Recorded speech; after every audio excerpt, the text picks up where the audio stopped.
Hey everyone, it is Sean and Dave here from Saturday Morning Cartoons. We want to thank the following people for going to patreon.com/Saturday Morning Cartoons and supporting our show. So a huge thank you to Derek Haynes, Dr. Jason Woods, Jamal Newman, Melanie Harker, Allison Keene, the one and only Sean Paul Ellis, and the amazing Dave Trumbore. Oh, thank you so much. Now, it might sound kind of weird that we are thanking some familiar people and ourselves in this list, but we want to let you listeners out there know that we are not just asking you to support us through Patreon. We are actually putting our hard-earned dollars into the show as well. So we just want to say thank you to those who have supported, and for anyone who can't but would like to help out the show in some way, feel free to share our Patreon page within your social media circles. It would really help a lot. So thank you guys. We appreciate you going to patreon.com/Saturday Morning Cartoons to sponsor and support our podcast. And now, on with the show.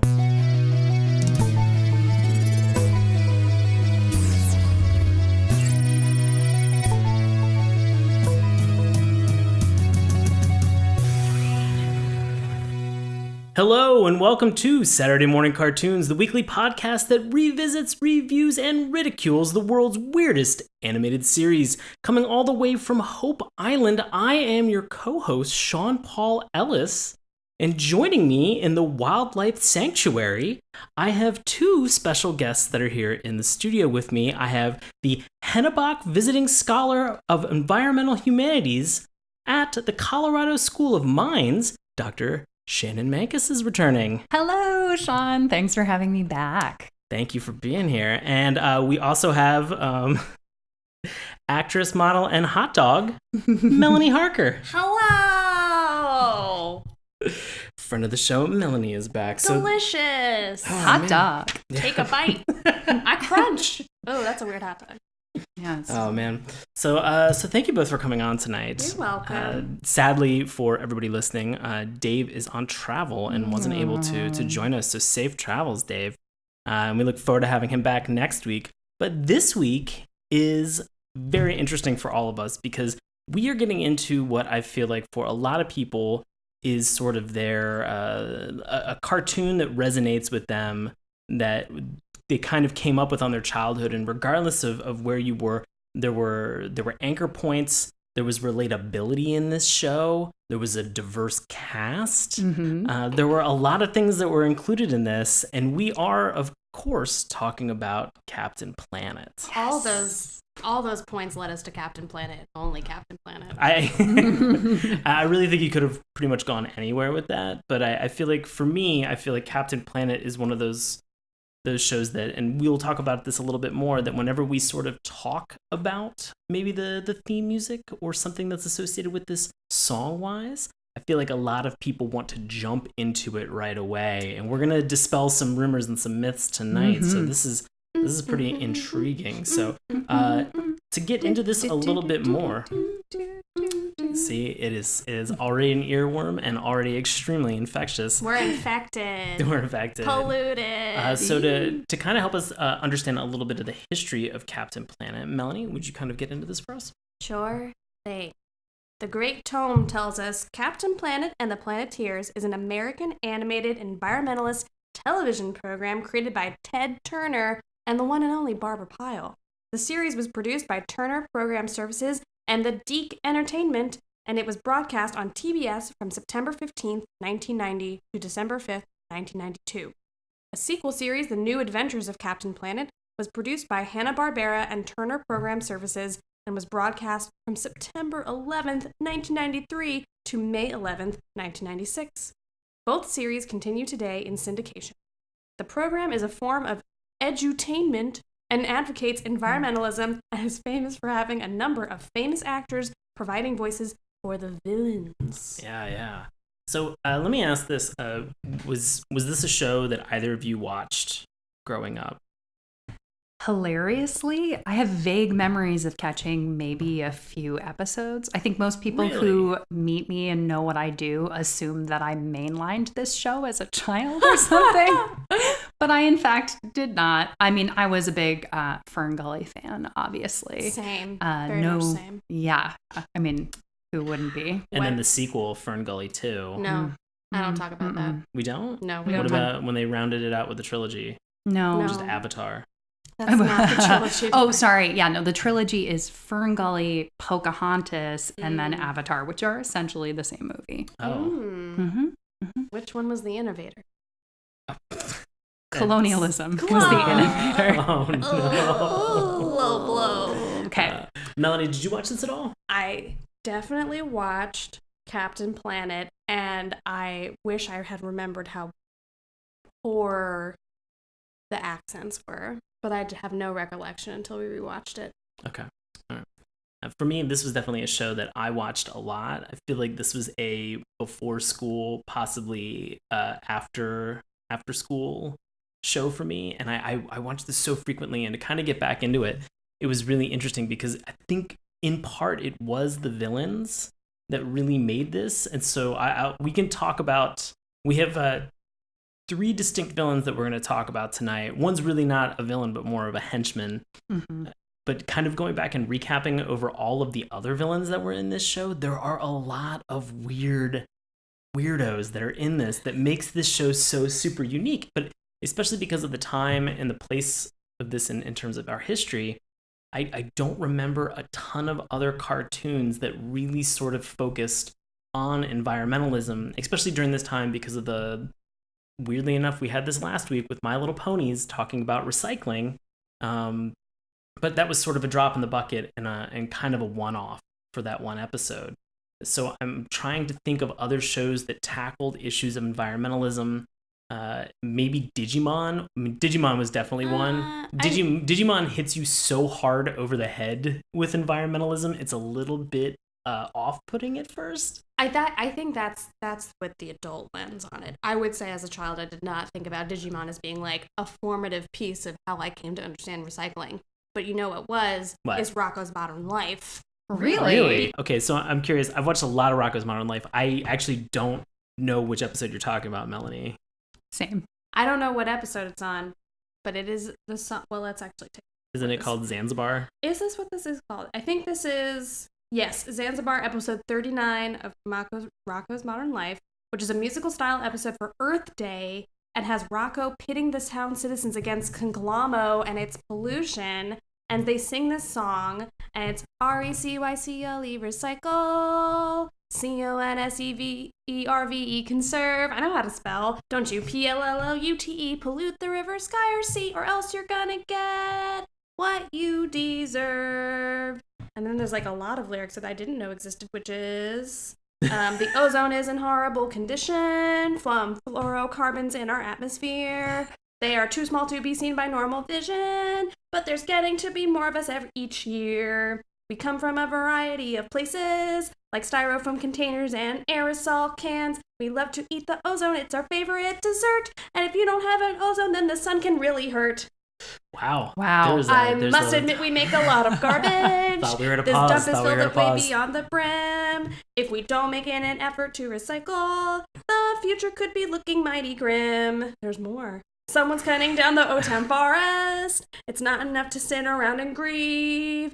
If we don't protect our flora and our fauna, then we won't have oxygen to breathe. I don't think that's how it goes at all. But then I know this part is RECYCLE, recycle, CONSCRVE, conserve. Don't you PLLOUTE, pollute the river, sky, or sea, or else we're gonna get what we deserve. All right. Wow. Nice. That's pretty detailed. So this was the episode, and that song is what made me and Captain Planet and Ferngully. Especially because as a child, I grew up next to a large protected forest area, so Ferngully hit me specifically very hard. And this and Captain Planet I put kind of in the same boat, although they are very, obviously one's a movie, one's a TV. It's significant that Captain Planet started in 1990, and a lot of the sort of shows that we're talking about are circa that era, because Earth Day 1990 specifically was a really big deal and was a sort of resurgence of the concept of Earth Day. There was a lot of hullabaloo, if you will, around that particular year's Earth Day. So it was definitely like in the water. I mean, is that one sort of like the not like pollution, but like an idea, like bliss? No, like a drugged idea. in the water. But I mean, was that Earth Day 1990? Was that sort of the time when the whole recycle campaign came out? No. I remember that being very early 90s, though. Mm-hmm. It was definitely a focus, but we were talking about a lot of the issues before that, specifically pollution. I don't know how much you actually want me to say about this, but the Crying Indian campaign that the Ad Council put out was sort of a shot over the bow in terms of pollution. But what's interesting to know about that is that, all right, so for people who don't know, there's this ad. Basically, it is a Native American, except it isn't. It's a Sicilian guy pretending to be a Native American. Oh, boy. Paddling down a river, encountering pollution. He drags his traditional, quote unquote, canoe up on the bank. Somebody lobs a sandwich or something out of their car. It splatters at his feet, and you get a close-up of his face, and a single tear rolls down his cheek, right? So this was sort of a big cultural moment. So it turns out that ad was partially sponsored by the American Can Company and also Bethlehem Steel. So recycling and anti-pollution came out of they were managed a little bit by these companies that had a vested interest in us continuing to consume disposable material. So a lot of recent writing has gone back and sort of looked at this focus on recycling and pollution as a way to not question actually consuming materials that ultimately, even when we recycle, are sort of being used up. But yeah. Oh, wow. I have so many questions. I have so many questions. It's probably not the rabbit hole we want to go down tonight. No. Captain Planet. But well, before we get into everything that is music and theme related in this, for people who aren't aware, let me give you a very quick synopsis of Captain Planet. So Gaia, the spirit of the planet, is awakened from a long sleep by Hoggish Greedley, who happens to be drilling above her resting chamber. Realizing that the damage is extensive, Gaia sends 5 magic rings, 4 with the power to control an element of nature and 1 controlling the element of heart, to 5 chosen youth across the globe. Kwame from Africa, Wheeler from North America, Linka from the Soviet Union, changed to Eastern Europe after the Soviet Union's dissolved. We have Agi from Asia and Ma-Ti from South America. These 5 are dubbed the Planeteers and are tasked with helping defend the planet from environmental disasters and making efforts to educate humankind to keep others from happening. So, it's just... It's hard for me because I can't think, even with it's very hard to believe that this show came out in the early 90s and it's still something that's very, very prevalent in the zeitgeist. A couple years ago, I think they had Funny or Die, did a spoof of it with Don Cheadle as Captain Planet. There are so many people who know, remember, and kind of and can sing along with this song. And so Shannon, looks like you have a question. No, I don't have a question. I have something to add to that. Leonardo DiCaprio has optioned the rights for a Captain Planet movie as well, and that is in production with HBO. So, yeah, that's been talked about since last fall, and I guess it's actively being produced right now. So, yeah, it's still very much in the air and water. I am in the air and water. I'm so curious to see what an HBO Captain Planet is going to be if they went this extreme. I have a lot of thoughts about the line of extremity that we toe with this show, and to imagine it in the hands of HBO, we're gonna get Game of Thrones out of this.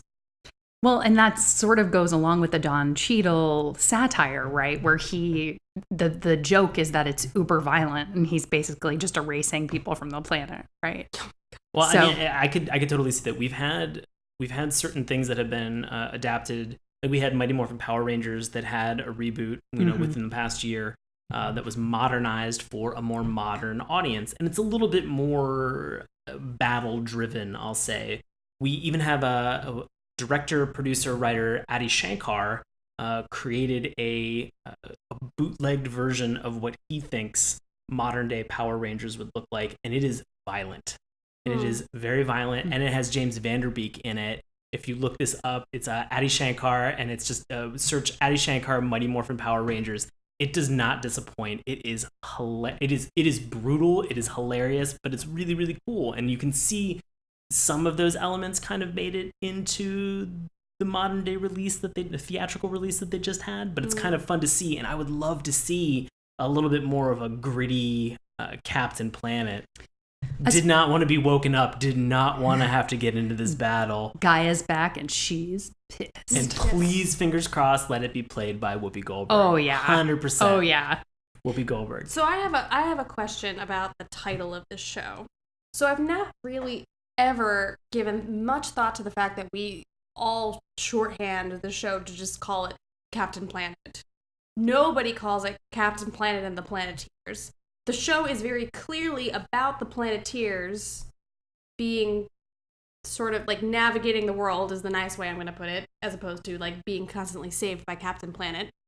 So why are we focusing so much on this like blue athletic superhero? Wait, is he blue? I thought he was more white with sort of like black, yellow, and red accents, and then just a lot of sparkle and glitter whenever he moves. He's like bluish silver, and I realized the reason he sparkles and glitters is because he's solar powered, which I never realized before, but that's crazy. Oh my god, that's the best.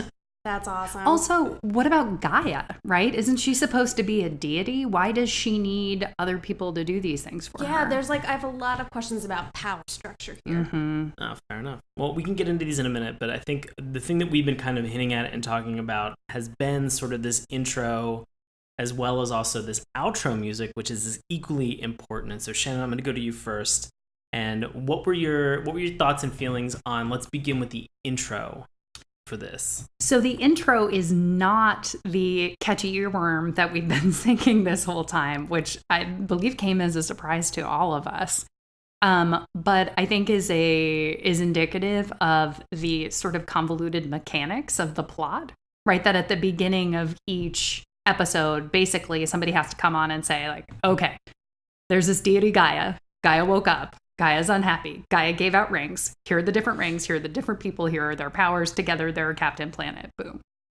So it seems more functional than catchy. Yeah. No. I mean, I think that it serves in a lot of ways to kind of summarize what they shot through very, very quickly within the first episode that we watched for tonight to kind of establish exactly what's happening in this show. Because ultimately, when you think about the introduction for this cartoon, it does not start off in a positive manner. I mean, it's Kwame, and the first line, does anybody remember what it is? He just goes, "Our world is in peril." And you're like, oh, crap. Like, what have we done? I was focusing on the world music, the saturation of red and orange in the desert earth, which I was like, oh man. Yeah. I mean, they really, I mean, they hit you hard and they hit you up top. I don't feel or believe that when I was a kid, that resonated with me. That sort of warning sign at the very beginning. It was like, are we getting to the cool powers? Like, I literally would watch this theme song for the point where Wheeler would shoot flames into an overpass in order to stop like an armored truck from making like a getaway. Well, the interesting thing, right, is Kwame's like upset about the Earth, but Wheeler is dealing with like all these weird social problems, right? And when we first meet him and in the intro stuff, it's either like armored trucks or a guy's beating up another guy with a chain, and Wheeler like makes a fist and the person runs away. Right. It's much more urban and that's something that we can talk about, the sort of like juxtaposing of America as a metropolis and Africa as a desert wasteland, which is a problem. Yeah. But anyway. And Soviet Russia as being this like beacon of what, like fairy forest farmland. I used a lot of F's for that one. And order and discipline too. And beauty. Like they can support birds and life there. And guys, we all know Chernobyl happened. Oh my god. They got rid of a lot of live animals in that area. That's actually they're making a comeback. That's a whole other conversation. Oh my god. There are documentaries on like the wildlife of Chernobyl now. Really? Yeah. Anyway. So I'm going to show my age on this question, but why make the choice if you're going to pick from all corners of the world in quotation marks, or really like someone from each continent-ish, why choose Soviet Russia versus, say, France or Ireland or I think that there's a real effort to try to make a point about global cooperation being necessary to save the planet as a whole. So that's probably, in my mind, that was why they picked quote unquote sort of political enemies, to make a point about the greater good versus political infighting. Okay. I don't know if that's true, but that's because what's her name from Asia? Guy from Asia looks like she's from Singapore. Like the way that structure was in the background, and I didn't know that people from Asia were experts at dolphin running, but apparently they are. Which that reads very differently in a sort of environmental age where we have a lot of documentaries about porpoises and whales and Japan specifically, which are also problematic. So yeah.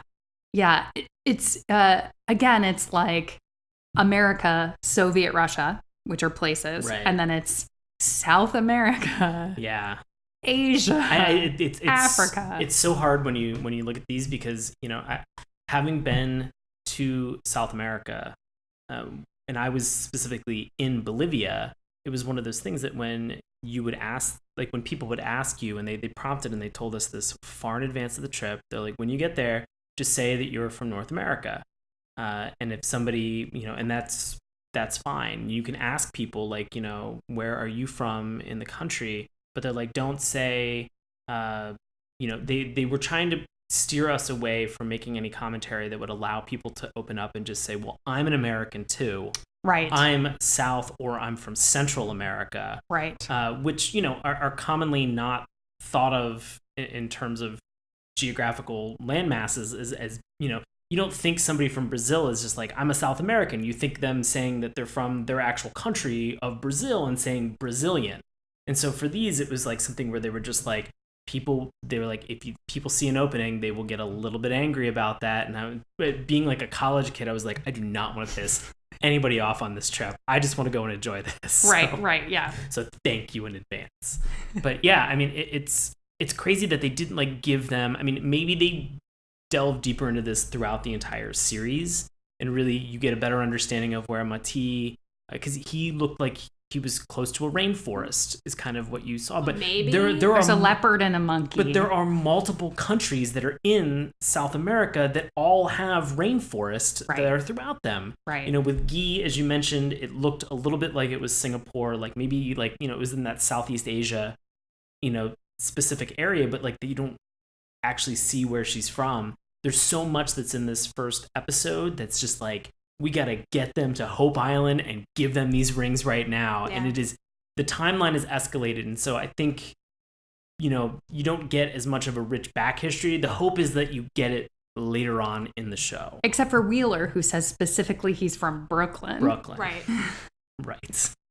You get real specific with him. They get oddly specific with him. And I truthfully, I mean, I'm assuming that because it's an American audience, or because this was probably shown first to an American audience, that they were trying to give that as like a point for white young kids like me to be able to watch that and just be like, oh, that kid, he's from America. Oh, he's from New York. Oh, that's cool. And he controls fire. What a badass power. He got the most badass power out of all of them. Like it kind of feels in some cases like they were queuing that up to be successful. And for young white males from America. Sure, mm-hmm. And that's what I'm saying. Yeah. And also, I was a young white male, and I have red hair. And so there are not many heroes that are in cartoons that are young white kids with red hair. And so for me, I was like, what a cool name, what a cool power. I dig it. I was going to make a Wheeler lookalike reference earlier. Oh, boy.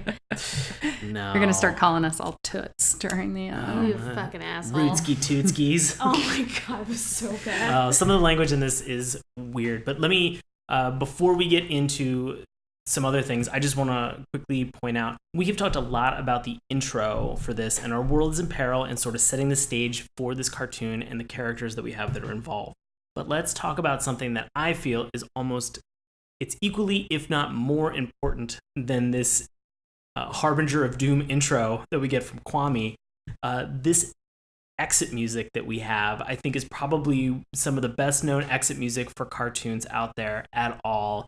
Shannon, I want to turn it over to you. Did you have any thoughts on this? I mean, the outro music is the theme song that we all know and love. So my thoughts are, it's amazing.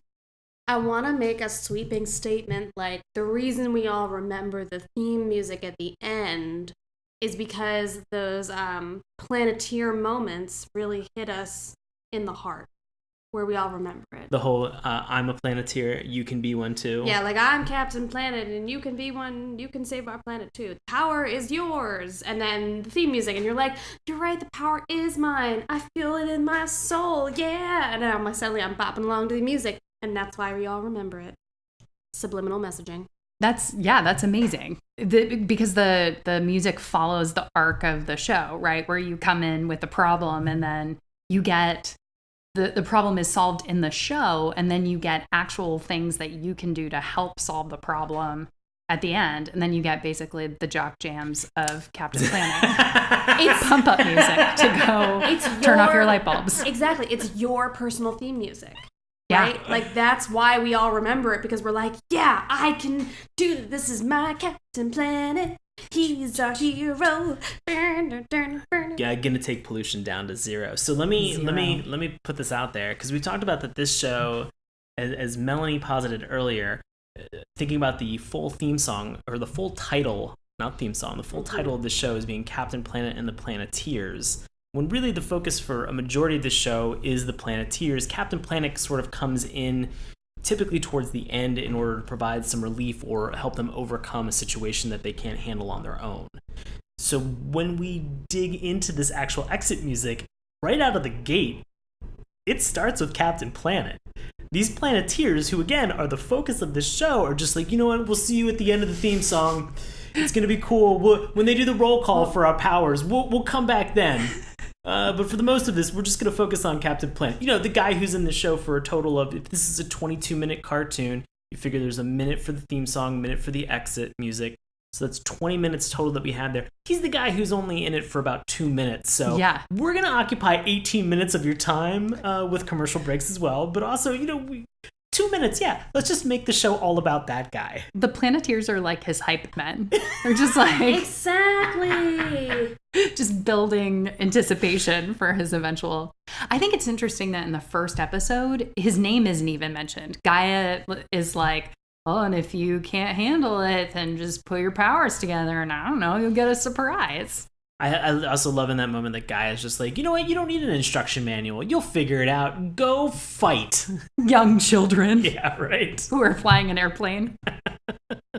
The more that we talk about Power Rangers, we mentioned Power Rangers earlier, but it is interesting that the creators of Captain Planet, in the message that they're trying to bring across, which is like the work that you do individually is, if we all do it together, that's how we're going to save the planet. But, like, manifesting that into, like, a blue-haired, potentially solar-powered being, like, making that, it feels so external. Like, I really never felt like Captain Planet was an amalgamation of all of their powers, even though he has all their powers, but it didn't feel so much like he was a little bit of each of them versus, like, Power Rangers or other, like, mecha monster, like, mecha machine, cartoons where it's like, no, Voltron is like an assemblage of all these things. They can't beat the bad guys unless they work together. Like, you don't really get that as much with Captain Planet. Like, it feels like Captain Planet does his own thing, and then the Planeteers soap up some sponges, and they're like scrubbing down the seals that are covered in oil. Yeah, but I think so 2 things for you. One, sort of having the Planeteers show you exactly how you can help. That's the actionable takeaway that you as a human being can do to affect your environment after some type of a natural disaster. That's the thing that you can do.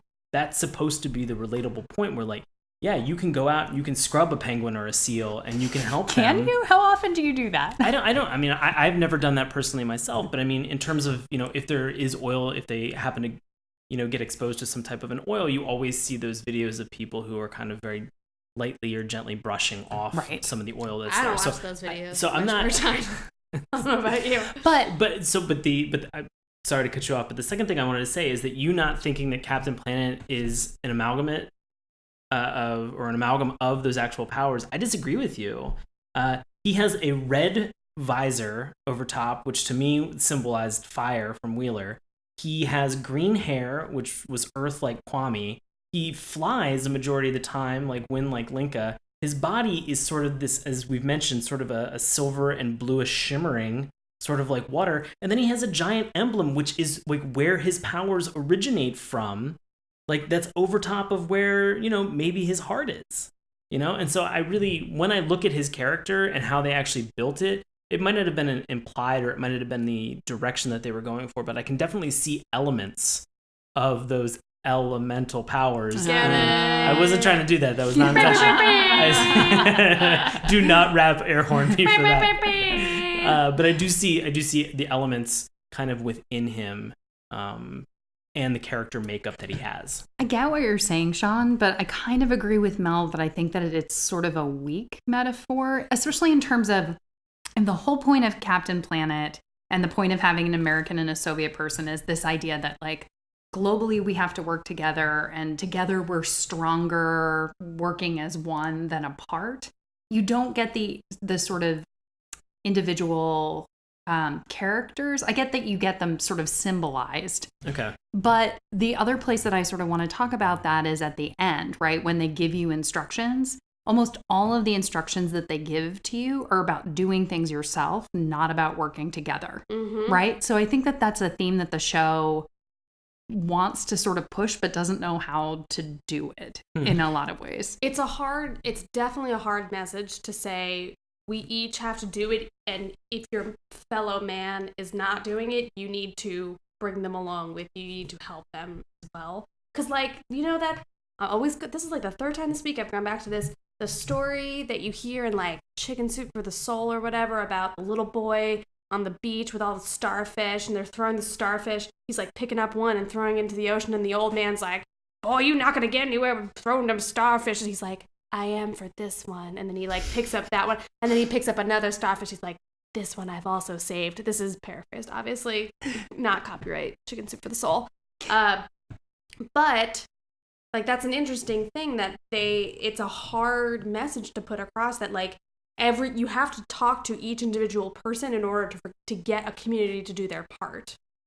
But when you put it on individual people rather than sort of group action, you also take politics out of it. Truth. Right? Yes. So this is something that a lot of people who work on environmentalism and the humanities think about a lot, right? Is when you put the onus on individual people to do things like turn off the lights, then you're not looking at what the actual real problems are when it comes to scale, right? Which is sort of like corporate pollution and that kind of thing. So there isn't a lot of call to sort of think about systems and think about politics and think about working together or getting involved in your local community as much as it is like ask your parents not to drive as much, which is good, but it's not collective. Okay. Yeah. Which makes me sound like it's really interesting, but it begs the question for me, Shannon, back in 1990, did they know enough about these collective actions or processes to really be able to educate people? I mean, we know this now, 27 years into the future, but 27 years ago in 1990 were these things that we understood as well as we know now. When you say that they knew or that we knew, right, you're sort of flattening everybody into kind of one like layer of knowing or not knowing. So I would say it's people who are in your field specifically. People who are in my field, yes, right? Yes, or scientists, yes. But no, I mean, obviously we're looking at this in retrospect and we sort of see it as what we call greenwashing, right? Which is this idea that corporations are putting out environmental messages that are pretty weak to make themselves look good, but that won't actually harm their bottom line or substantially change the way that they do business or that kind of thing. But I do think when we were talking about the Leonardo DiCaprio version of this that's coming out, right? I am really excited to see how it's different because this the 2 episodes that we watched are firmly of the moment that they were made. So in 1989, the Exxon Valdez spill happened. So this cartoon came out the next year, right? So now when we see people like brushing off animals covered with oil, it seems like a sort of trite image that we've seen a million times. But that was like the moment when that was happening. Mm-hmm. So yeah, no, definitely I'm sort of looking at this in retrospect, Sean. But okay. So you bring up a great point, Shannon, in talking about that these cartoons are very firmly of their time when they were made. So let me segue into talking about animation style. And so did you have any thoughts on that? That's someplace where I'm really out of my element. I don't think I could distinguish between animation styles very well. It just sort of looked like everything that I watched as a kid. Okay. No, that makes sense. I'm not a connoisseur of... No. I mean, a lot of these cartoons that are within the late 80s, early 90s have a lot of very distinct stylizations in terms of what they have. And so, Melanie, do you have any thoughts on this? I would say of all the humanoid cartoons that we do watch for this show, that this probably most closely relates to Brave Star, and I kind of say that also because of the drug episode that we watched, but that the characterization of like the drug dealer is unhuman or inhuman in some way, or like all of the we just saw 2 in this episode, and honestly I don't remember other villains, but the villains being inhuman in some way, and then like the kids being very like homebred, totally normal kids, even if their skin colors are different, but like going in that direction. Really made me think of Brave Star. And then I also kind of associate this style a little bit with like early Alvin and the Chipmunks too, but I don't know why. Couldn't give an academic reason. Okay. At all. But I think of like the Dave character in Alvin and the Chipmunks as feeling very like extreme facial expressions, but also like a lot of stock reuse footage and things of that nature. Sure. For me, this sort of made me feel a lot like Teenage Mutant Ninja Turtles, but with much brighter, kind of like less nighttime vistas and settings, and sort of more open air, kind of, on Hope Island. Things were a lot brighter. And so this was still kind of at that point where I think a lot of animators were still drawing like slightly heavier lines to sort of distinguish a lot of the outlines that they had between the individual character as well as also their environment. So you can see at some points there's like some real weird blocky kind of outline animation among people. And this was also, unfortunately, a lot of the time where people were still just like, hey, I'm figuring out how to draw faces sometimes. And my God. We saw some weirdness, and this doesn't happen as often with the Planeteers or with Captain Planet or main villains, but when we have tertiary characters that are in this, it really feels like in some cases these animation studios were like, we're not going to bring the A-team, we're not even going to bring the JV squad out to animate this. They're just like, we got some young interns who are like super excited and pumped to draw eyes. And whether or not sometimes they match on faces, a little bit hard. It has its ups and downs. What is weird about this animation style, though, is that they really actually do a great job. And I consider this sometimes to be even harder than sometimes being able to animate humans. They do a great job at sometimes animating animals. Yeah, I was going to say that rabbit which that is you really, see yeah. in the beginning, that like sweet little bunny. It's funny, like, when I really think about the transition of a lot of some animation in the 80s, like when I think about the animated Hobbit, I don't know why this came into mind, but like there's sort of an artistic direction to that animation style of that movie, but then everything else that you see on Saturday mornings are like, they have such a hard time with eyes and specificity, and it's just probably a bunch of interns figuring out what an ear is and do we include it. And then you get later into the 90s, and I'm thinking, for whatever reason, I'm thinking like Darkwing Duck. Like you get a broader stroke of stylization where they're like, we're going to make a statement about, the way that the perspective on this is being drawn, as opposed to just like we're generally in Washington, D.C., and here are some monuments that might be there, and here's some grass and a reflection pool. And you're like, oh my God, what is happening? And then all of a sudden, we're like on top of the Capitol building. Guys, if you have ever taken a trip or visited Washington, D.C., that's exactly how Washington, D.C. behaves Oh my in God. terms of its geography and its access to monuments. I thought we were looking at photographs. We weren't. It wasn't just photorealistic. Rat dealers in Oh the my back God. alleys So- of Georgetown. Speaking of rat dealers, so let me kind of further explain my thoughts behind the Teenage Mutant Ninja Turtles. The reason that I think this way is that, so TMNT had a lot of very distinct villains and characters. We know Shredder, Krang, a lot of the same color palette that they had for those villains. And in much later episodes of TMNT came, they had very weird, bright, stylistic villains that were in some of these episodes. And I felt like a lot of that color palette kind of came forward with this. So I wanted to talk very quickly about some of the villains that we didn't talk that I'm referencing that I remember. So they had one female villain. Her name was Dr. Blight. Oh boy. They Urban actually- Blight? We had We're going to talk about that drug we'll talk about episode that in a little minute. bit. They had it was the antithesis of Captain Planet. They had Captain Pollution.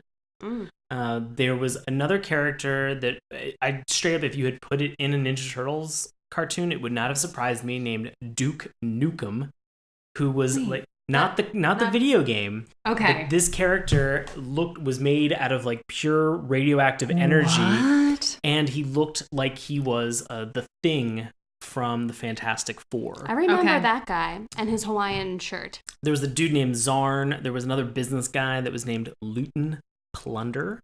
Wow. But that's not Clever. getting into some of the villains that we're going to talk about in just a moment. But before we get to our villains that we have for this evening, which I think we can probably gloss over because we didn't get a lot of screen time for a ton of them. I would say, though, that I would love to talk and get our take on the characters that we have, specifically these Planeteers. I think we've talked a lot about Captain Planet so far, but these Planeteers, I feel like we still have some questions about why they made these characters the way that they made them and sort of some of the style choices that they have. So, Shannon, I'll turn it over to you as our guest for first thoughts. So this was the second time I've seen this episode in the last year. And I definitely went into watching it, even again, with the assumption that I was just going to be cringing all over the place at the sort of racial stereotypes and forced multiculturalism that wasn't well done and that kind of thing.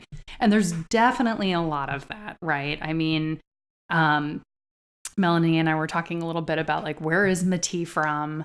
He's wearing this like Incan necklace and this sort of loinclothy thing when we first meet him. And like a chest piece kind of, and like bracelet cups, right? Yeah, it's a rich tapestry of different things pulled together. But I do have to say that during the plot, at least, I was happy to see that it wasn't Wheeler who ended up sort of leading everybody. We've got Guy flying the plane. We've got sort of people switching off roles and taking leadership roles. So as much as there are things that I think we should continue talking about that need to be sort of called out as problems, I also was pleasantly surprised at the ways in which the show put them on equal footing in terms of leadership. I would agree. Something that I am very interested in discussing, however briefly, is the role of Mati being the elephant in the room, as heart being some kind of element of the earth that we all need to have. But so what was interesting is a few things. One is that Gaia introduces the Planeteers as being the first Planeteers, meaning that there was an intention of the show of creating like generations, right, of Planeteers, which we never got to, or we did. I actually don't know anything about the sequel beyond what I read, so we'll just leave that at that. But then she's sort of going through everybody's and their elemental powers, and then she gets to Mati, and he's like, I know what I'm here for. And you're like, yeah, be in control of your power. And then I was like, oh, he's the Professor X of the Planeteers. So he's kind of like this, I'm making like a ripply motion with my hands, but he's the amplifier. He's like the amplifier of all of them. And that the point is that if you don't have some level of like compassion for these like wildly dangerous elements, that it can get out of hand very quickly. So in some ways I was like super not into heart, and I know everyone gets down on heart, but I was like, no, you need that, because otherwise everything else goes unchecked. Can I just talk about the Gaia hypothesis real quick? Let's get into this. Go ahead, Shannon. Okay. What's the Gaia hypothesis? So in the late 60s and early 1970s, two people worked together. It's James Lovelock and, oh my God, I can't remember her name. James Lovelock is the one who published the Gaia hypothesis. But basically, it was this idea that the planet was a single living organism, right? That sort of all the systems worked together pretty perfectly. And that if you just let it be, everything would self-regulate, right? This is sort of a lot of what we learned in, or at least I learned in elementary school and high school about carrying capacity and the web of life and that kind of thing. We still hear about that though, right? Like that's what the anti-global warming folks are just like, if we just let it alone, it'll be totally fine. So that kind of buddies up with that. Yes. Okay. Yes. Lynn Margulis, thank you, Sean. That was the scientist who was working with James Lovelock. Also married to Carl Sagan. Point of fact, not that it matters who the female scientist was married to, but kind of interesting in this particular case. So there's a lot of feeling that that's actually not true, or at least that humans have been sort of messing with the planet since they came on the scene however long ago. And that it's a way of, like, a lot of people criticized it for being like, if just humans weren't here, everything would be fine. So I wonder in a way if this idea of heart is the way of sort of connecting humans back to this idea of Gaia. Do you know what I'm saying? Right? I love it. So there's like, we're here now, right? And we have to learn how to work in harmony. We have to be able to like listen to the earth and to like work with the earth in order for everything to be not destructive, right? But actually to return to harmony. That's awesome. No, I mean that makes a lot of sense. Why, based off of the Gaia hypothesis, as well as like involving them, why they would include heart. I mean, I think that a lot of times, and this is a challenge, and a lot of times big corporations are kind of viewed as such, like as having a nameless and faceless entity that is, that is causing pollution or causing problems to the planet. And you realize that at the same time, like, there are people, there are individuals that comprise that organization. And if you can work with them, if you can help them understand, if you can be empathetic to what they're doing, and if they can do that to you, then hopefully everybody can kind of come to a common ground or to an understanding that will be beneficial to the planet. So I don't know.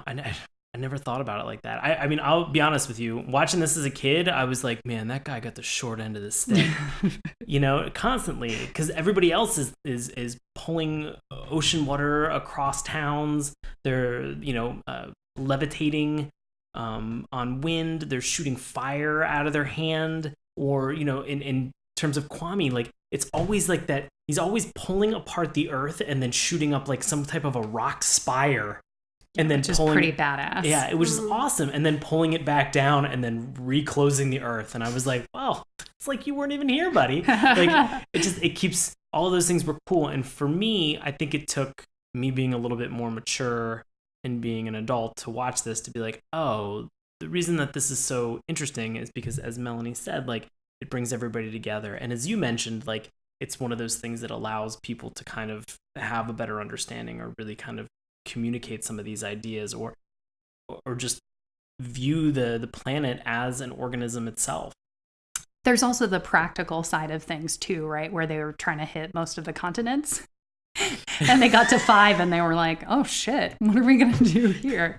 And although it was originally slated Australia, to be from Antarctica. no, but that's the thing is they left out Antarctica. Nobody lives there. Well, that's not true. That's but not true. Really, it's. But nobody's indigenous. Is that?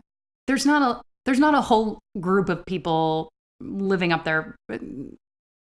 I actually am not an expert on habitation in Antarctica, but we at least imagine it as fairly uninhabited. And Australia, I guess they were just like, screw you, Australia. But they were trying to get somebody from sort of major continents. Yeah. So. Mm-hmm. Kind of always curious why they left out, why they didn't have a 6th Planeteer and just throw Australia in there. I would have loved to have heard that bad accent. Or sort of what you were talking about, in terms of why didn't they pick somebody from France, or why didn't they pick somebody from England, or any part of Europe? Why did they sort of kind of gravitate towards really the USSR? Like, why didn't they grab anybody from there? Those would have been interesting, sort of like 2nd or possibly 3rd string Planeteers that I could have rooted for as well. Because this is a big job, guys. Like, they're policing and they're helping the planet. You can't tell me that little, transport that they're in all the time is going to be able to traverse that amount of space and time to allow them to address all the problems. We have to get a little bit of a backup. There has to be Planeteer redundancy. Yeah. What if one of them gets sick? Yeah. Who's the backup? Yeah. They're probably just trying to cut down on white people, though. Yeah. Okay. I mean, I'm just being I was gonna say I think that the problem of them having like somebody who's faking sick on the Planeteers is that Mati could just be like, whoa, whoa, whoa, whoa, whoa, whoa, whoa. That's bullshit. You're fine. Get in the transport. We're going. We got planet crap to do, buddy. Put on the wings. You mentioned about bad accents. So we have, obviously, and we've mentioned this a couple times, the 5 Planeteers. We have Kwame, we have Wheeler, Guy, Linka, and Mati. Let's talk about some of these bad accents real quick. Any one of the 5 that you're like, that was the worst thing that I've ever heard? I don't think Guy has an accent. I don't know if it's an accent, but it's this odd, like, high-pitched breathiness. Yeah. And I don't know. I appreciate that Wheeler isn't exempt from the bad accents. Yeah, That's he's true. right in. They are all in there in the mix. Yeah. Yeah. For me, Linka was always pretty bad. It always felt like if you're telling a joke with a friend like in middle school and it was about something that was in Russia, and somebody's like, oh, let me do my Russian accent. You're like, really don't. Really, please stop. Really, please stop. I do love that she calls Wheeler an imperialist dog at one point. Yes. Yes. Or do they call him or is it Guy who calls him a Yankee? Or is that Linka? Guy calls him a Yankee. Yeah, calls him a Yankee. Sit down, Yankee. In the airplane when he doesn't pull his weight. Wheeler's kind of a jerk. He Oh, does yeah. not come out looking good. No. He also doesn't deal with people in emotionally extreme situations well. Example? Go on. Well, like we haven't dug into either of these episodes yet, but there's a point where, Linka is dealing with some serious withdrawal and she's super high on some drugs and he's like, look at yourself, and like pulls her into a mirror. I'm like, oh yeah, buddy, that's really gonna get her thinking closely about, like, look at you look disgusting. Like, that's like making her believe she's not pretty is what's gonna get her to stop being on drugs. Like, come I on, do buddy. love that she's like, I look great. She goes, I look beautiful. And Get you're it, Linka. oh, Get my it. Oh God! All right. Yes, Queen. He's Yes. just not fit. He's just not fit to deal with many of life's situations. So we mentioned and we talk about sort of all of these characters. There is one big character that I feel that we're kind of leaving out with this before we get into these episodes. Gaia. Yes. Any thoughts on Gaia? Couple of thoughts on Gaia. Go ahead. 1, Gaia is voiced by Whoopi Goldberg. Yep. 2, the animated Gaia is a person of color, but not black. What's going on with that? Yes, yes. Same question. Yeah. Person of color but not black. She's like Princess Jasmine. Yes. Is like the animation style that we get from her. Yeah, she's like this odd... She's got like the flowy robes and a lot of makeup. When you were talking about animation earlier, I agreed with everything you said, but I feel like they did bring the A-team for Gaia specifically. Well, yeah, it was any main character, I feel like, got the A-team. Anybody else, they were just like, hey, this snake can hold a pencil. Great, let's get him to draw faces. Oh my god. And Gaia's body type was very also specific. Yeah. I mean, she looked quote unquote exotic, right? And she was sexualized in the way that she was drawn. Oh, really? Oh, yeah. Her boobs were huge. Huge boobs. I'm going to be honest. I always just saw sort of the headdress that she has that's kind of on. Or she sort of has like a jeweled thing kind of on top. Apparently Melanie and I were just looking at her boobs, so I don't remember that. I saw purple. I always saw like purple robes. And I saw sort of the like brown exotic skin. I just found it fascinating that they chose not to show cleavage, but definitely drew her boobs as being ginormous. Like knockers. They were just... So let's go back to the Fern Gully trilogy for a minute, right? Sure. Let's do it. The trilogy we defined. This is a common theme in environmental movies, right?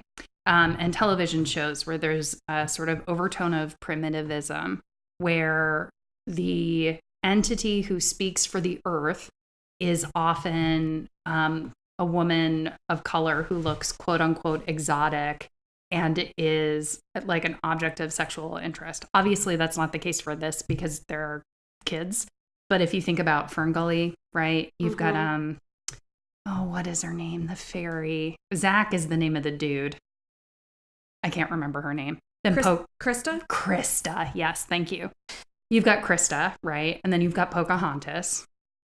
Again, this sort of like sexualized, darker skinned woman who's looks vaguely indigenous, right? Quote unquote. Okay. I mean, Pocahontas obviously is indigenous, but so Krista also looks indigenous. And then you've got the Avatarians. No, the Na'vi. Na'vi, yeah.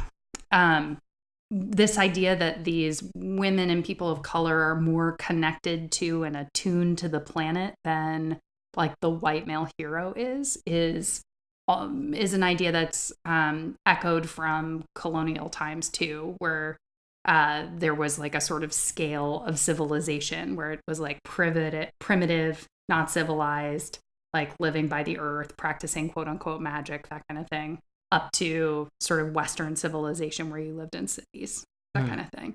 And it was a way of making people less human too, right? And more like animals and more sort of quote unquote natural. Again, this is all like very, like, this is not, no one is watching, Captain Planet and the Planeteers and thinking about this explicitly, but I just came from an eco-media meeting of the minds conference. And like, this is a lot of things that in retrospect, when we look at the history of environmental messaging, gets repeated over and over again. So it's something that jumped out at me. And it's crazy because it's fascinating. And the more that you're explaining this, the more I'm like remembering and seeing this in a lot of these different shows. So, I mean, damn. Mm-hmm. Oh, I had no idea that we had sexualized Mother Earth. Well, and also, Earth Day should be a lot sexier, right? It should. You don't think Earth Day is sexy? We're not celebrating it correctly, apparently. Well, and then you go back to Mati, and I was reading in the Wikipedia that, which inconsequential of nothing, they're also claiming he's Native American in some way, and that he's like descended from some shaman. This is in the Wikipedia Shamanism. article. So then we get tangled up in like some other stuff. Let's see, Wikipedia. Well, that goes back to what Sean is saying too, right? Where South American people are American, right? So calling him Native American would be accurate, but also seems sort of progressive and self-aware of the show. Yeah. I don't know. I'm not so sure that the messaging, again, I feel very strongly behind the fact that they looked at a map and they were looking at the different continents and said, we need to get somebody from approximately all of these places and locations. Yeah. I'm in no way claiming that they were like sitting down and reading the Gaia hypothesis or whatever before they came up with these, but it's interesting in retrospect to think holistically about sort of environmental history and philosophy and the ideas that were sort of permeating the time period. Also, Ted Turner, we know you created this and we know you're listening, so do us a favor and drop us an email, SaturdayMorningCartoons@gmail.com, and let us know exactly what the intent behind creating all of these different characters from these diverse backgrounds actually was. We might be spitballing and be hitting it. We just want to make sure that we're representing you, Ted. So, great. Do we have any additional thoughts on any of our characters that we have before we move on to the 2 episodes that we watched for tonight's show? These episodes, I feel like they are just crazy and crazy and crazy. I'm really excited to talk about them. Let's do it. Okay, let's do it. So for our first episode that we watched, which is A Hero for Earth, which was the pilot episode, season 1, episode 1. What were your main thoughts, key takeaways, or just what the fuck is happening moments that happened from this? And so Shannon, I'll let you go first. For me, when I watch things like this, or if I'm teaching like a media product or television show, I like to think about what is the problem that's introduced at the beginning and what is the solution that's given at the end. And I was really fascinated by the fact that the problem was an oil spill in a wildlife sanctuary, right? And the fact that so much of the imagery that we were seeing was directly lifted from Exxon Valdez. The fact that the show hewed so close to sort of the environmental catastrophes that were immediately in the news at that point. I mean, it's crazy to see that, we're introduced to our villain that we have for this episode, Hoggish Greedley, in what looked like a giant mobilized mecha walking through a wildlife sanctuary ready to drill for crude oil. Terrorizing tiny, adorable, well-animated bunnies. They're so well animated. It was crazy. So, we have this whole thing where, this giant structure, this giant oil derrick is walking through. And in this instance, it's amazing because, I don't know, the part of me that kind of was like, I wonder if this is actually true in this episode, is that no National Guard was alerted, nobody from any paramilitary organization, no military organization.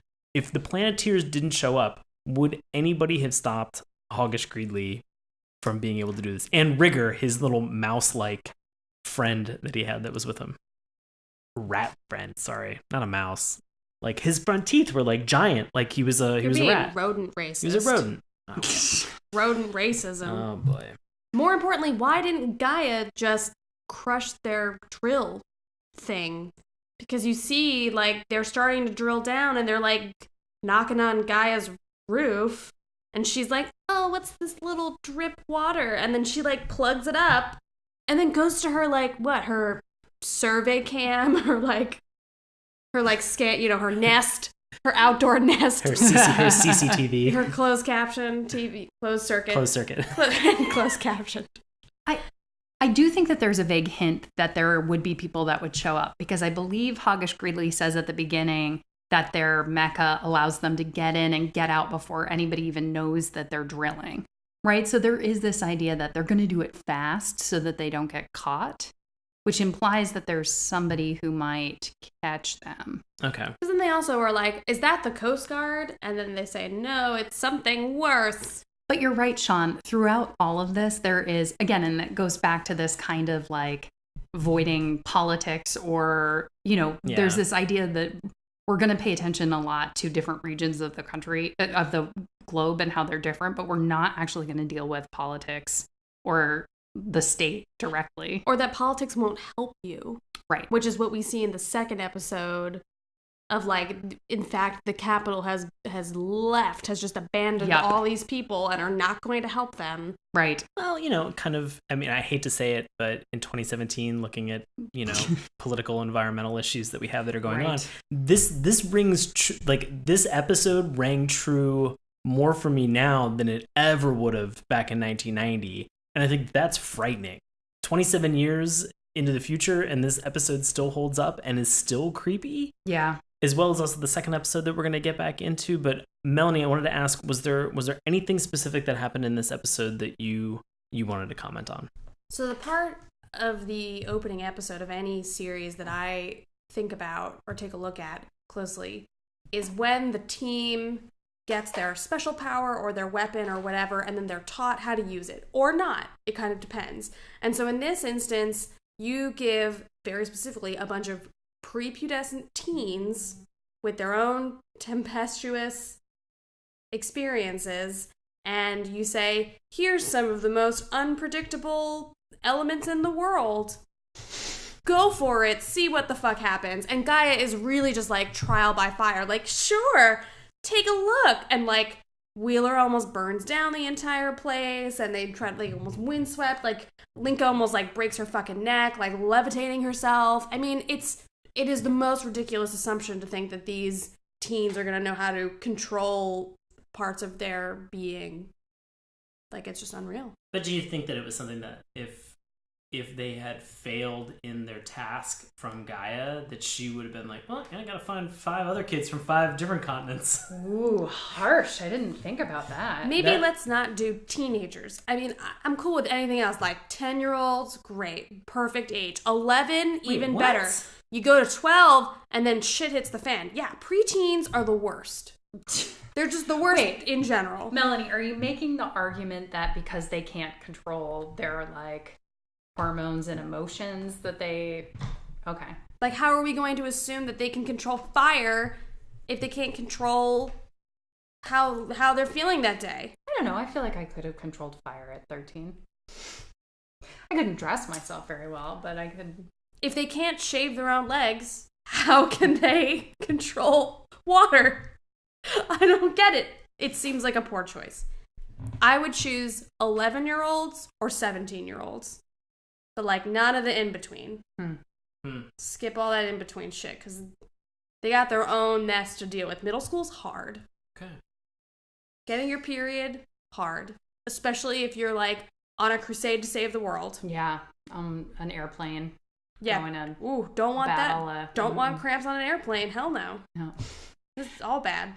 But this is a common theme of a lot of these movies, too, right? It's a sort of adolescent or teenager. I heard a great talk at one point by Dr. Jerry Canavan, who talked about how this is such a weird thing that we do, that we put all this responsibility on kids who actually really can't do a lot without their parents' permission, right? It's like, it's up to you to save the world, kid who can't be out after 8 or like stay up past 11, right? Or make purchasing choices or that kind of thing. Can you imagine if Gaia had prefaced this with, I need all of you to go home and have your parents sign this permission to release form? And they're just, and like, I just want Wheeler's dad just to be like, what do you mean you're going to be in Ham? You know, all right, fuck it. Sign. Just a fire ring. Cool. Hey, you want to see if you want to sell that? Want to hawk that? I'm like, no, Dad, I gotta go shake my fist and grimace at people in an alley. I'm like, oh, all right.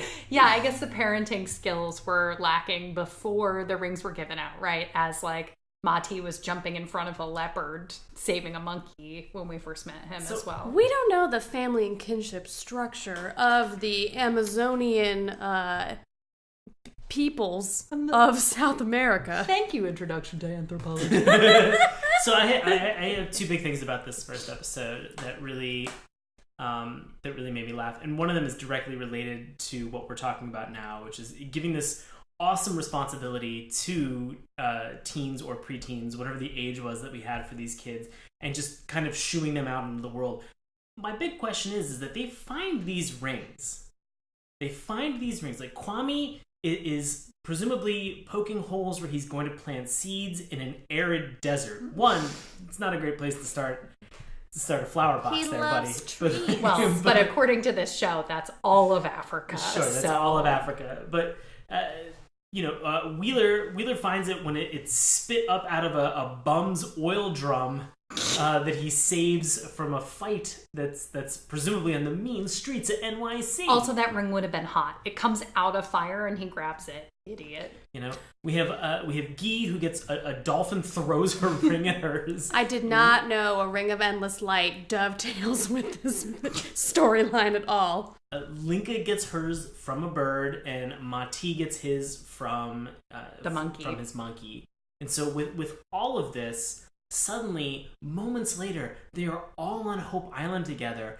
How did they get there? Were these kids kidnapped? Is this really a kidnapping story from an Earth deity who was just like, you know what? I need these kids. I want to give them some jewelry. I'll give them jewelry and entice them to come to this island. And then I'll lay on this awesome responsibility about how they have to do my job for me.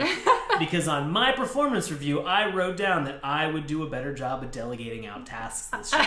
Oh my god. So that's sort of the main question that I have. It's unanswerable, so don't worry about it. The big what the fuck moment I have for this entire episode is that these kids encounter a problem and they realize that they need to call Captain Planet.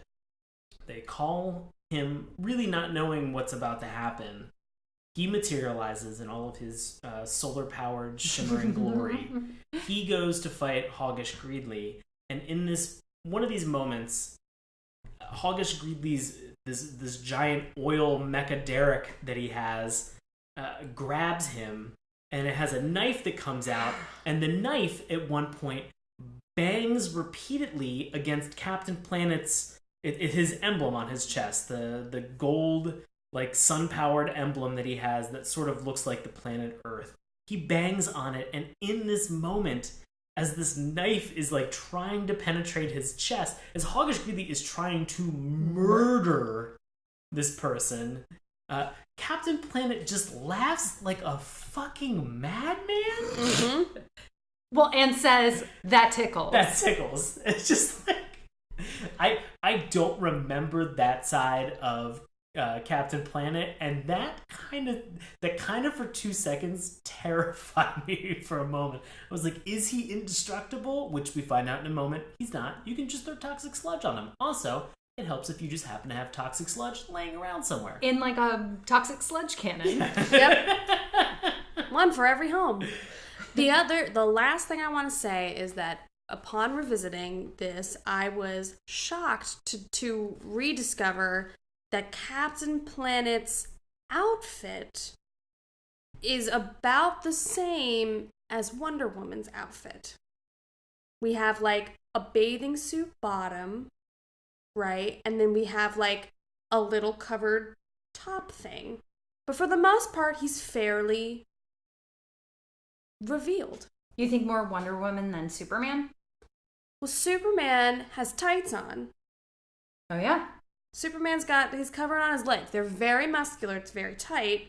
But he's still, like, pretty covered up. Batman, covered up. It goes with the logic. It goes with the video game logic that if you're a character at a higher level and you are wearing, like, the best armor, it's usually, like, especially if you're playing a female character, that armor tends to be, like, very, very scantily clad. And it's, like, fireproof, waterproof. You're exposing an enormous amount of skin that has an area that can be damaged. But you're telling me that because I put on this dragon bone bikini, that I'm impervious to any of the elements that are about to befall me on my quest. I was just surprised to see that we had like the Rocky Horror of superheroes going on right here. I hadn't really considered that before. But I'm also not sure that what we think is his skin, that shimmeriness, is that his skin or are those tights? We don't really know. His skin. I think it's his skin, but I think if his skin were a flesh tone we recognize, they might not have been able to get away with that costume. Interesting. Because you're right, yeah, he's right? showing a lot of skin. A lot of stuff. Hey. A lot of. Hey, Captain Planet. What up? What are you doing later, boy? Need that haircut? Samson and Delilah, let's go. Oh my god! All right. So this is our pilot episode that we have, A Hero for Earth. So we found another episode. This is season 2, episode 1. We wanted to be able to watch this for contrast, but guess what? we struck gold with this because man. it turns out this is, yes, another drug episode. We found a drug episode in Captain Planet called Mind Pollution. And so, Shannon, I'm going to turn it over to you for first thoughts. Oh my goodness. What was like the big key takeaway or something crazy that happened in this? What I want to say about this for sure is that, so the first episode we watched, 1989, Exxon Valdez.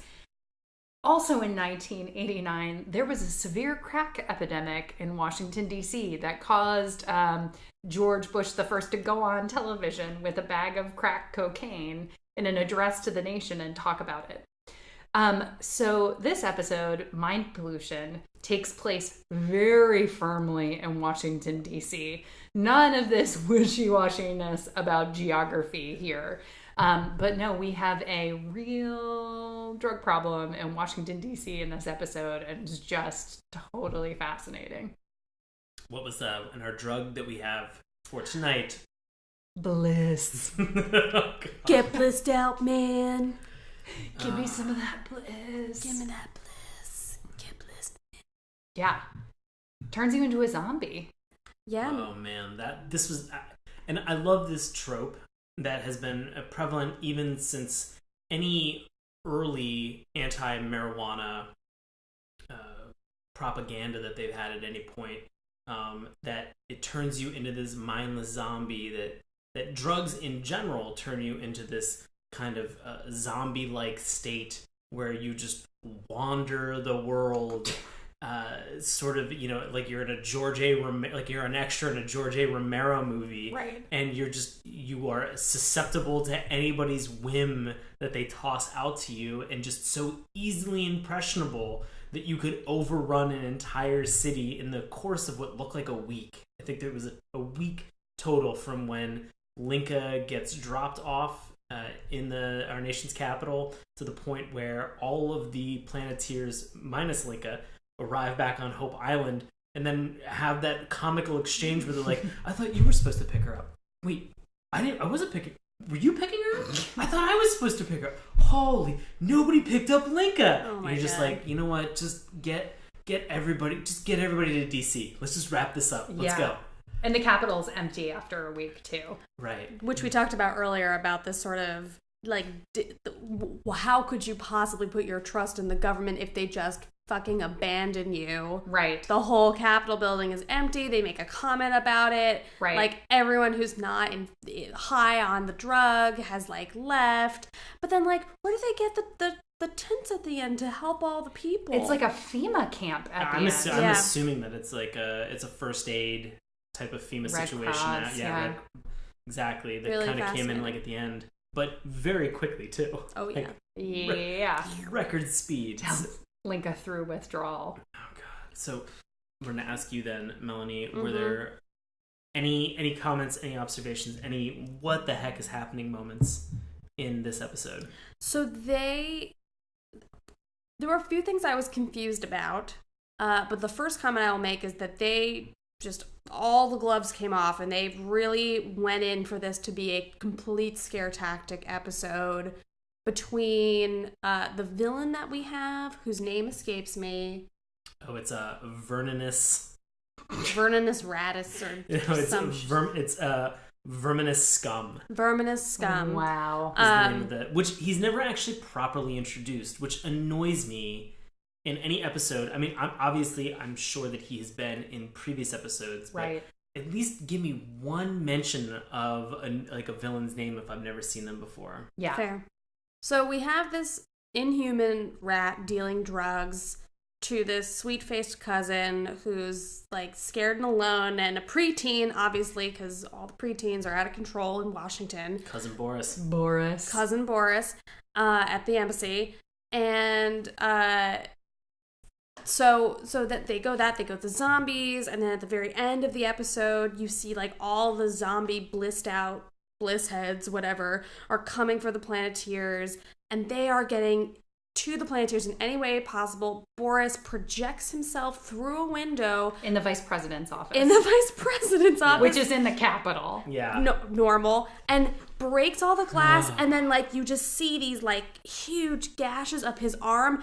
And I was like, oh, they're going to show he's bleeding. But no, he was, like, lying on the ground and he just kept bleeding. And then it wasn't until Guy came over and, like, wrapped his wounds. I was like, oh, he's going to bleed out. That's how this episode ends. Oh, no, it doesn't, because it ends with, spoiler alert, Boris fucking overdoses and dies. And I was like, okay, that's how far we're taking this episode. On the dome of the Capitol. On the dome of the Capitol. So, which brings me to the next thing that I was confused about, which is the sort of effects that this drug has on people, because it seems as though, in some ways, like, because Linka was accidentally drugged or was drugged without her knowledge, she becomes under the influence of the drug, and nothing will get through to her, like her friends, her own safety, all these things. Like, everything is just, like, blissful and amazing. But somehow she is knocked out of the high because her cousin is dead. Like, is that really the line that she needed in order for the drug to stop working? Like, I feel like if you're that high, cracked out of your mind or whatever, like, nothing's gonna penetrate it. So I was just surprised that that's what broke her. It is seconds after she threatens to murder Guy with her wind powers. Right, like, Yeah. what? Which is amazing to understand that she, in this drugged up, blissed out state, she is really unable to use her wind power and attempts to, and it just sort of falters. And you're just, you sit there thinking to myself, oh no, there's no way they're going to call Captain Planet now. They are doomed. And they blame it on her mental pollution, quote unquote, Right. too, right? Which is the episode title, that she can't actually summon Captain Planet. Yeah. That also ties in really interestingly to the end of the episode, too, right? Again, this problem is drugs. The solution is being mentally and physically healthy. And that's what the actions at the end are prescribed as well. Right. They literally say something to the effect of, you have to be strong and fit to save the planet. Yeah. I want to say just a couple notes that I had from this episode. One, I love that our villain Scum has the formula and notes on how to make the drug that he has been selling, this bliss, in a notebook that he carries, like in a paper notebook with him that has no defense, and he continues to brag about it and hold it up like, come and get this notebook. Yeah, that's exactly what we're gonna do. That's how this is gonna happen. I'm gonna go make some more. Yeah. We've only ever had really one drug episode on a cartoon that has gone as far as Captain Planet has, and that was Brave Star that we've mentioned tonight. There is a drug episode that's called The Price, where the kid dies from a drug called Spin.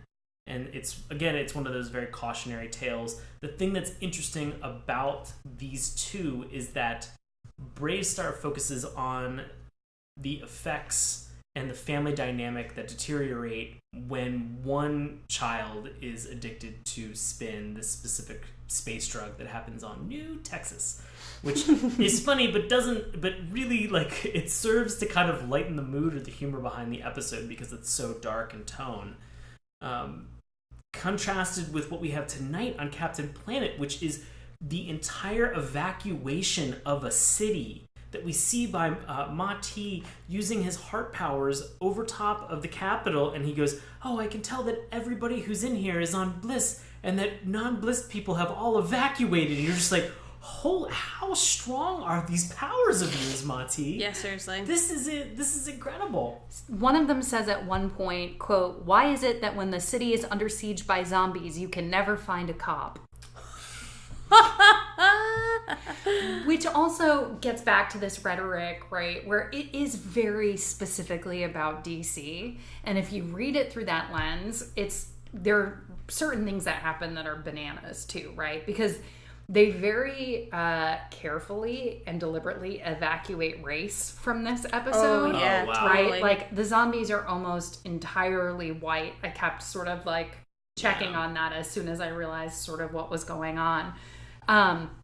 but there's this sort of like hard on crime thing that happens where the verminous scum they're on the steps of the Lincoln Memorial, the Planeteers. And Wheeler uses his firepower to put a wall of fire in front of the zombies. And they do call them zombies, which is interesting. And Scum says, these Planeteers are too soft-hearted to stop you.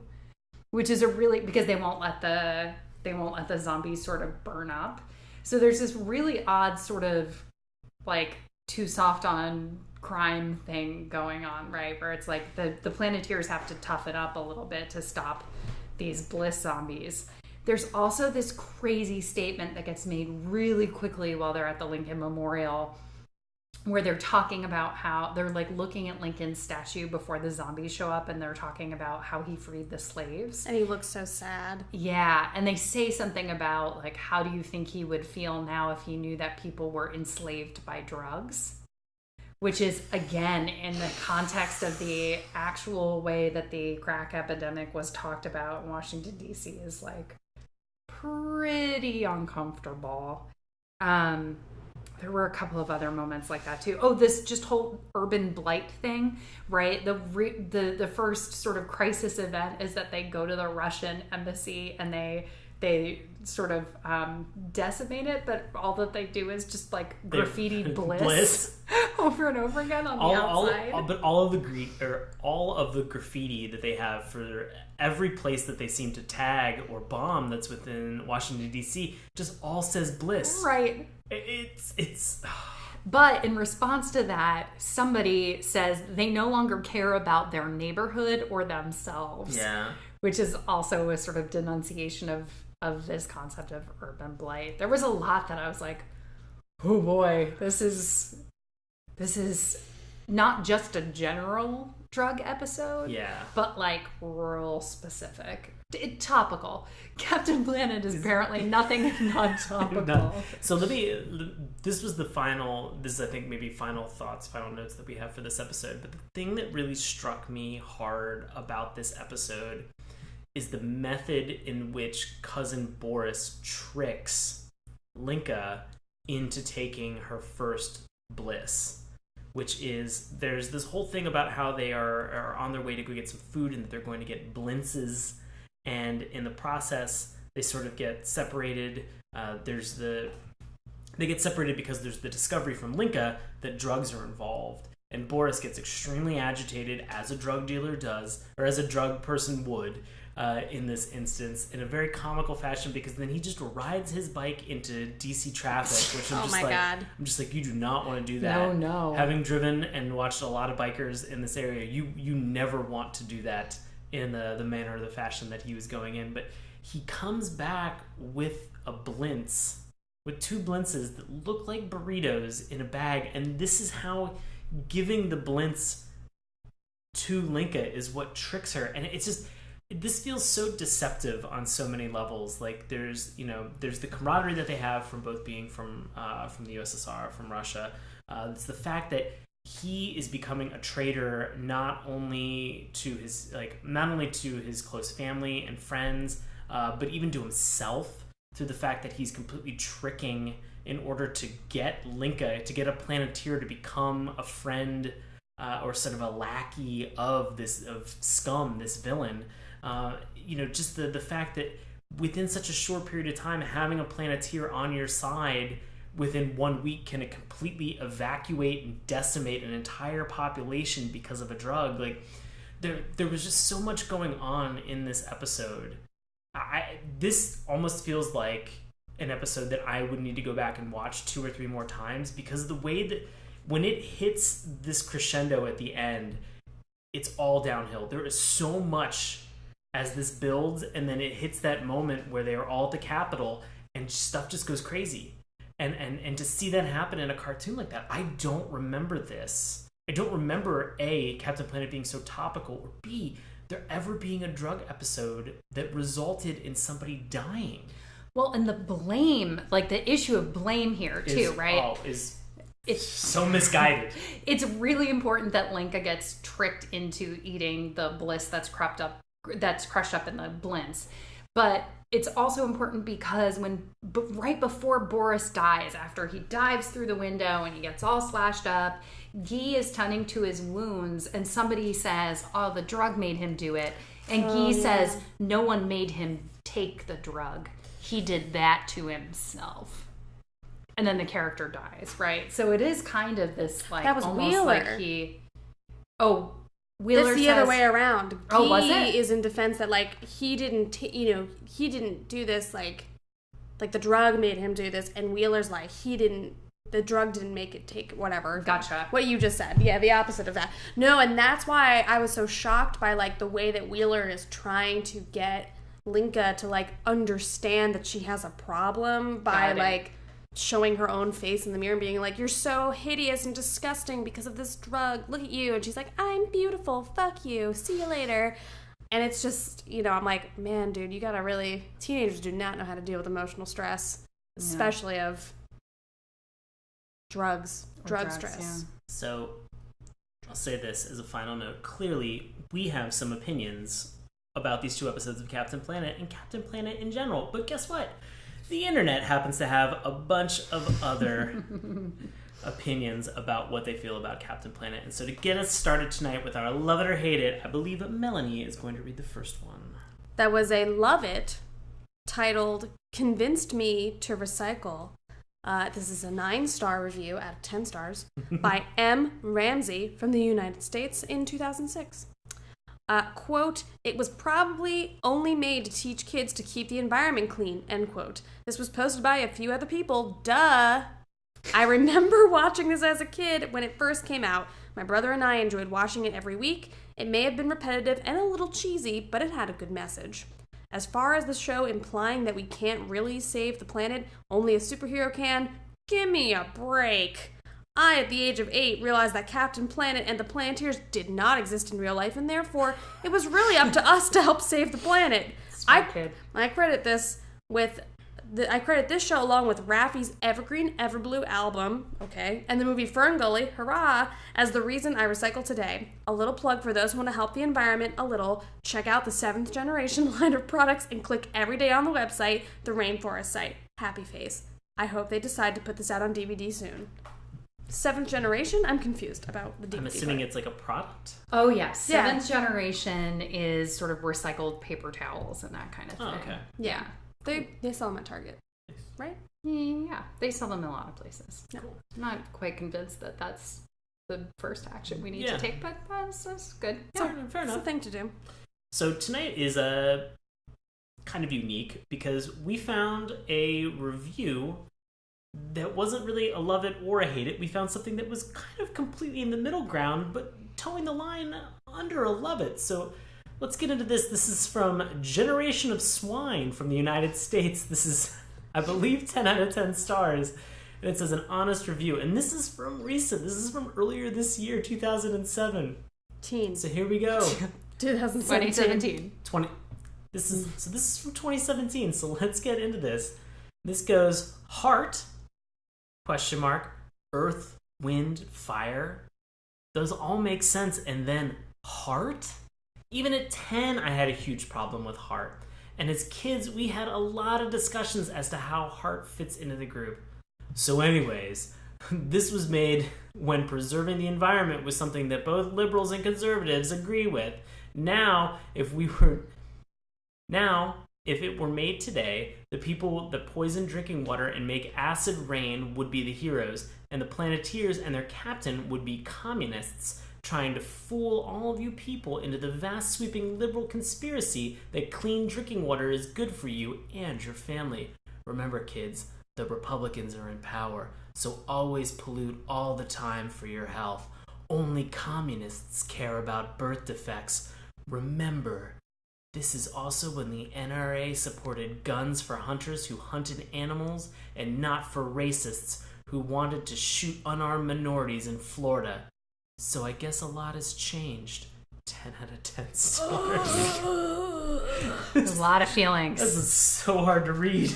Yep. so many things.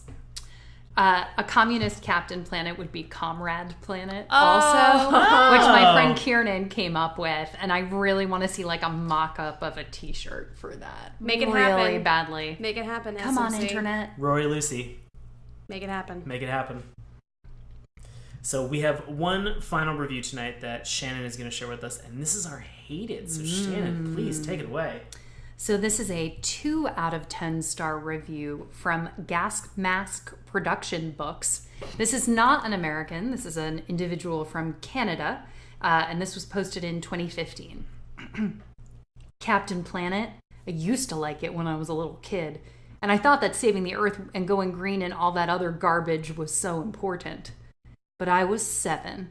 I also loved the color pink and wanted to be a pony when I grew up. My opinions back then on environmentalism were largely influenced by adults, by the school's forced recycling program, by movies like Fern Gully, there it is again, and the Toxic Crusaders, it's Avengers, dude, and that sort of thing. Looking back on it now, I've only just realized how much environmentalism is forced on kids. Kids these days are told early on that, quote, polluters are monsters, hippies are wonderful, end quote, and that they need to recycle, drive hybrid cars when they grow up, buy only biodegradable organic items, and hate pollution. I used to believe all those things, but since then I've realized that all of that, quote, go green extremism garbage is all just a waste of time. Oh, boy. Captain Planet is pretty dorky. Just saying. The main characters are a bunch of hippie teenagers and this adult man who looks like he took a few too many steroids, flying around and attacking anything or anyone that causes pollution. His enemy looks like a walking, talking cheese slice wearing a red leotard, Captain Pollution. Captain Pollution's cohorts are all pollution-loving teenagers. I'm on Captain Pollution's side. In all honesty, Captain Pollution and his groups were the only ones on this show who weren't pathetic cardboard cutouts of ideal environmentalists. The soundtrack to the whole show is really lame, and I'm surprised I never noticed this when I was a little kid. This show isn't worth anyone's time. It's a waste of animation and money that could have been used to make something much better. Oh, wow. Strong opinions. Strong, very strong opinions. I think this Canadian definitely wanted to live on the Earth that Wally depicted. Like, he wants to live in that Earth. Yeah. That's sad. Well, speaking of want, do we want to recommend this, or do you want to say no to Captain Planet? If you say no to Captain Planet, you have the option to give it the dip. Giving it the dip will erase this cartoon from the annals of history. So I'm going to start with our guest, Shannon. Would you recommend, or would you not recommend Captain Planet? Oh, I mean, we've had so much fun talking about it tonight. I'm definitely like going back and making sure that I watch every episode. So yeah, I'm gonna recommend it. Nice. Not perfect, but a lots of stuff to mine and think about in this cartoon. Exactly. Other guest, Melanie Harker. I'm going to be real controversial and not recommend this show. Whoa. I'm not going to give it the dip. Not giving it the dip? No, I think it needs to be a part of history as a cautionary tale of what happens when we take like really extreme polls on how we should all work together to save the environment and like leave particular things out. So like historically it's critical, but if I was going to have my child like watch something to teach them why we should be kind to the planet, I'm just going to go with Fern Gully. Oh gosh, Melanie, we need to have a separate episode about why that's not a good idea, but okay. Fair enough. As for myself, I am going to give this a wholehearted recommendation. I really did enjoy this. I'm glad that we had a chance to get back into it. Like you said, Shannon, and I agree with you wholeheartedly, it's not perfect, but I think there's a lot of merit to this cartoon, and I think there's a lot of interesting things that it brings about in terms of environmentalism. It might not be the best place to start, but at least it gives somebody a beginning. So with that, that wraps up our Captain Planet episode. So I wanted to thank both Dr. Davies-Mancus and Melanie Harker for coming on the episode tonight. Thank you both. Thank you so much for having me here. And I wanted to ask, I'll start with Melanie on this. What do you have coming up, and where can the folks find you? I'm not doing anything cool right now, but I will be casting for a show in August, so you should go to witdc.org to check out the announcement for a show that has yet to be titled. So the only way you will know if it's me is if my name's there. Or you can look me up on the Twitters at Melanie Gwynne, Gwynne. It's Welsh. You're welcome, Dave. And and on the Instagrams at Melanie_Gwynne, Gwynne. Great. Awesome. Shannon, what do you have coming up in the next month, and where can the people find you if you want to be found, or you can remain off the grid? I believe that I'll be found on the couch with Melanie Harker watching Fern Gully, probably. I do love that movie. Anyway, I will be found starting in 15 days in Colorado, teaching at the Colorado School of Mines. So if you happen to be an undergraduate and want to take my Intro to Film Studies course, do that. It's going to be fun. I also am organizing, along with a number of other scholars that I really think are amazing, an eco-media conference for next summer. That's all going to be done remotely. So if you have any interest in participating in such a thing, you don't have to be a scholar. It's all going to be online, and it's going to be really cool. And if you want to contact me, I'm on Twitter at Shannon-Mancus. Great. Awesome. And we will have all that information up on the website. As for me, I am going to continue to do live improv comedy in Washington, D.C. with a group that's called Nox. That's NOX ! We perform with Washington Improv Theater, and you can find tickets and information at witdc.org. And as always, I am on Twitter and Instagram at Sean Paul Ellis. If you happen to be interested in learning a little bit more about the show, you can check out our website, SaturdayMorningCartoons.com. Head on over to our Patreon account, patreon.com/SaturdayMorningCartoons. You can find us on Twitter at MorningTunes. Keep up the conversation with us on Facebook. And if you have any emails or questions or things that you would like to complain about Captain Planet and or drug episodes and cartoons, feel free to reach out to us at Gmail. Our Gmail address is SaturdayMorningCartoons@gmail.com. And as always, please head over and check out our podcast on iTunes and give us a couple stars. It really does help. And thank you guys so much. That concludes everything that we have for this episode this week on Captain Planet. Next week, we are going to be joined by a guest and friend of the show who will be talking about another one of their favorite cartoons. So please tune in next week. Thank you guys very much, and we'll talk to you soon. Good night. Hey, everybody. Thanks a lot for listening to Saturday Morning Cartoons. Now, if you'll excuse me, I have to transform and roll out.